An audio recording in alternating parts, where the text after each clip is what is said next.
Hello, my name is Jake Maier. This is my term project presentation. My project is titled Mandelbrot Set Computed Using CUDA. Before we get into my program, we need to know some background information. What is the Mandelbrot set? The Mandelbrot set is a collection of coordinates in the complex plane that do not diverge to infinity when you recursively iterate upon the point with this very simple equation, z equals to z squared plus c. Z is the current value in the iteration sequence, which starts at 0, and C is a complex number, a constant complex number, that represents the coordinates of a point in the complex plane. We define a range of values for Z to stay within. If, during the iteration process, Z is no longer within the predefined bounds, we say that point is no longer part of the Mandelbrot set. I googled, who cares about the Mandelbrot set, to answer this portion of the project, and received a whole lot of nothing. Turning down my cynicism for a moment, I googled what research is the Mandelbrot set involved in, hoping to see Mandelbrots used for disease research, rocket science, quantum physics, anything super cool like that. But instead, I was also met with a whole lot of nothing and a lot of computer science students querying away at this same question. I turned to my mathematician friend with 2 degrees in math and physics, and he told me the Mandelbrot set has a lot of interesting properties aside from looking pretty. It has lots of odd patterns that show up in its structure that are closely related to Julia sets. I'm not sure of any currently used applications of these patterns, but people are actively studying the Mandelbrot set and similar fractals to try and find some use. Well, with that ringing endorsement, the main users of this set, it seems, are computer science students, because the math is simple, it is easy to render on a display, and even better, naturally parallelizable, because each point can be computed independently of others. Additionally, I agree that it is very pleasing to look at, especially if you bump up the resolution and get zooming. My launching point for this parallelization is the Mandelbrot code provided to us in Lab 1, which at this point feels like an age ago after working on this project and this script. The file mandelbrot.c claims to be written by Brian Schlief, Dagon Kim, and Wim Bohm, who were faculty of CSU. The file is only around 150 lines of code, depending on how you count. Like I said before, Mandelbrot is not a complicated piece of work. It generates a PGM file, which is a grayscale 2D image. By default, it produces a square 2400 by 2400 image. But you all know this, we all did the same lab. What we did not do in the lab is compute the GOPS per second, or giga operations per second, or billion operations per second.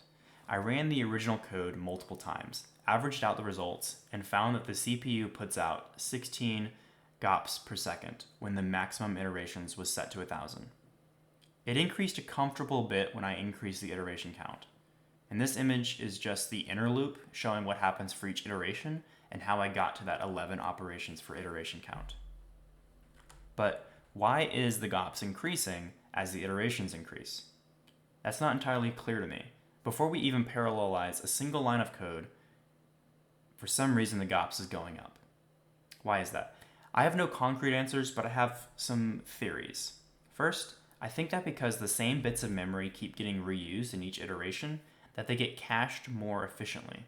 As the computer starts to realize that it's getting a lot of requests for the same piece of memory, it gets permanently cached for the duration of the program at the fastest tier available. Similarly, my second theory is that the computer starts to realize what is going on and says, oh, I get it, you're running this same bit of code over and over again instead of branching out to other bits of code. Let me just keep all of this ready for you to refresh at each iteration.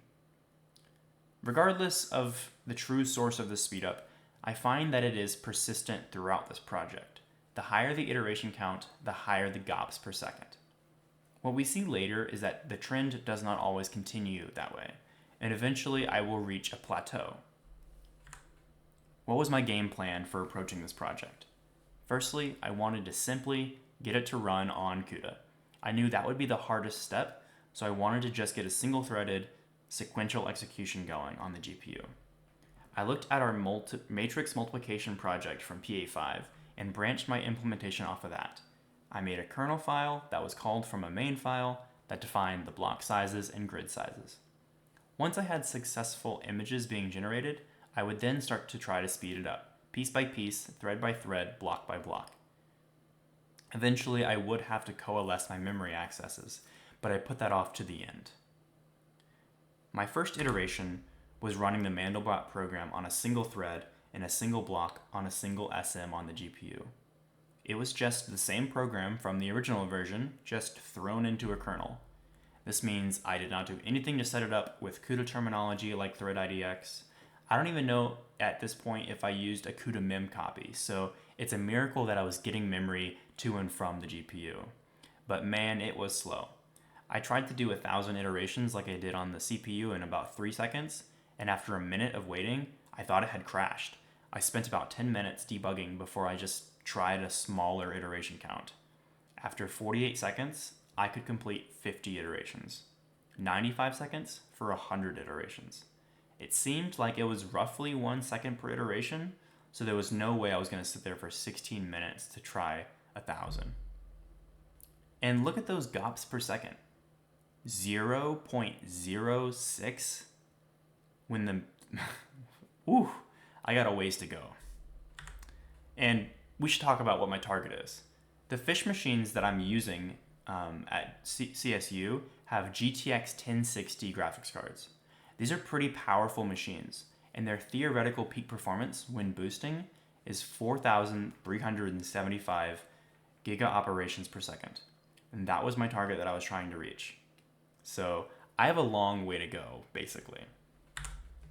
I added some CUDA terms and split the work across 16 threads. At this point, I was still using a single block. I divided the image into 16 rows and gave a row segment to each thread to be responsible for. This actually had a huge improvement, from less than 1/10 of a GOPS to a whole GOPS per second. For 1,000 iterations, which I could run in a reasonable amount of time now, it took about 30 seconds, and my GOPS reached double digits. Well, at least the digit singular that represents double. I still have a long way to go. This wasn't much more difficult than the last step. I just split the image into a grid now, with each thread being responsible for a smaller portion of the whole. I'm showing you here only the calculation for rows, but there is a nearly identical section like this for columns. Now for 1,000 iterations, my GOPS per second was pretty close to the sequential version, but not quite. And for 4,000 iterations, the CPU was then at 41 GOPS per second, but my poor GPU program is still at 16. Something I noticed here is that we seem to be at some processing bottleneck, and the time begins to double here as I double the iteration count, and the GOPS is fairly stubborn too. This is what I would have expected if we were hitting maximum throughput for this number of threads. In other words, the threads I'm assigning here are being kept busy throughout the runtime. At this point, I was feeling excitable. Could I just simply take this code and change it to use multiple blocks? All right, calm down. Let's just start with 4. Let's not go crazy. And it worked. And man, did I learn a lot from this portion of the project. My runtimes were all quartered, and my GOPS were all quadrupled. I wanted to understand about why this was happening. So I stopped and did some research on CUDA and on graphics cards. The NVIDIA GTX 1060 has 1,280 CUDA cores, divided evenly into 10 streaming multiprocessors, SMs. Threads in the CUDA program run on cores within that singular SM. By limiting myself to one block, I was limiting myself to one SM. With 256 threads, 16 times 16, I'm bottlenecked here because there are only 128 cores available in a single SM, and they all run single-threaded. By splitting my work across multiple blocks now, I can have 4 times the threads running simultaneously. Henceforth, my 4 times improvement. The programmer cannot assign blocks to SMs themselves, but I assume that the CUDA scheduler was smart enough to give each block a unique SM so that they could each take advantage of their full 128 threads, their own private shared memory cache. So after this, I decided 4 was good. What if I go crazy and put out 32 times 32 blocks? For 1,000 iterations, I was down to 0.28 seconds, and I hit triple-digit GOPS per second. Long way from that 0.06. I started to play around with my iteration count, continuously doubling until I hit 128,000, and wow, that's over 2 teraflops per second. I was halfway to the theoretical peak. Feeling pretty good about myself, I faced the next step, a major refactor. I rewrote the kernel to imply that it was only responsible for a single pixel. It still does X iterations, but then it's done. I changed the grid definition to be dynamically dividing the image into chunks based on the number of threads per block I defined. This allows the image to be properly subdivided into threads, one thread, one pixel.